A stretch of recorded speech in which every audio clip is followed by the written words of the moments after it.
వాడుకుంది. వాస్తవంగా ఏంటంటే కేసినేని నానికి లాస్ట్ 2 years నుండి ఉన్న అసంతృప్తి అయితే అతనికి నియోజకవర్గం ఆయన ఫస్ట్ నుంచి అనేది ఏంటంటే పార్లమెంట్ నియోజకవర్గం మొత్తం మీద నాకు పట్టు ఉండాలంటాడు. తన 7 అసెంబ్లీ స్థానాల్లో కూడా తను చెప్పినటువంటి వాళ్ళని ఇవ్వాలంటాడు.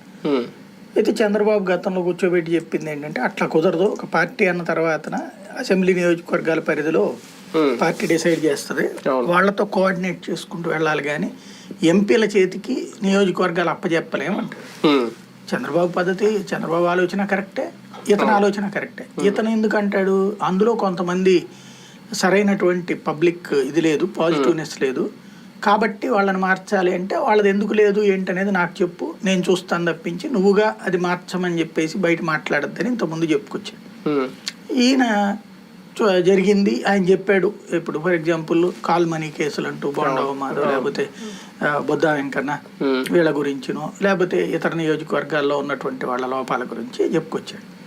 చెప్పిన చంద్రబాబు నాయుడు వాళ్ళు లాంగ్ స్టాండింగ్ ఉన్నారు, ఈయన బయట నుంచి వచ్చాడు, ప్రజారాజ్యం నుంచి వచ్చాడు, వాళ్ళు ఫ్రమ్ ద బిగినింగ్ ఉన్నాడు. బుద్ధ వెంకన్న ఏ పార్టీ నుంచి రాలా, లేకపోతే బోండా ఉమా ఏ పార్టీ నుంచి రాలా, ఫ్రమ్ ద బిగినింగ్ ఆ పార్టీలోనే ఉన్నాడు.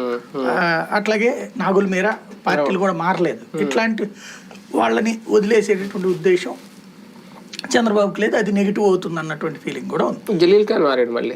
జలీల్ ఖాన్ బయట నుంచి వచ్చినాడు కదా, అతన్ని ఇతను కన్సిడర్ చేయడు. జలీల్ ఖాన్ రెండు వర్గాలు కదా అక్కడ, వర్గంలో ఆయన ఒక వర్గం. జలీల్ ఖాన్ కూడా కేసినేని వర్గం ఏం కాదు కాదు, వీళ్ళందరూ ఒకటయ్యారు. జలీల్ ఖాన్ గురించి అతనికి పెద్ద కంప్లైంట్ ఏం లేదు. కేసినేని నాని అదే బోండావమ్మ బుద్ధా వెంకన్న వీళ్ళందరూ ఒక వర్గం.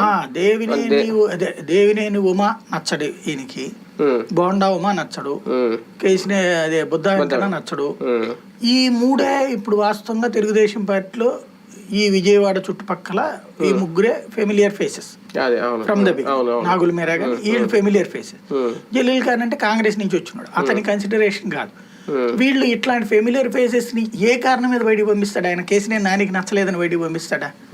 అప్పటికి కన్విన్స్ అయ్యి మీరు కోఆర్డినేట్ చేసుకోండి అన్నది. ఎప్పుడైతే ఈయన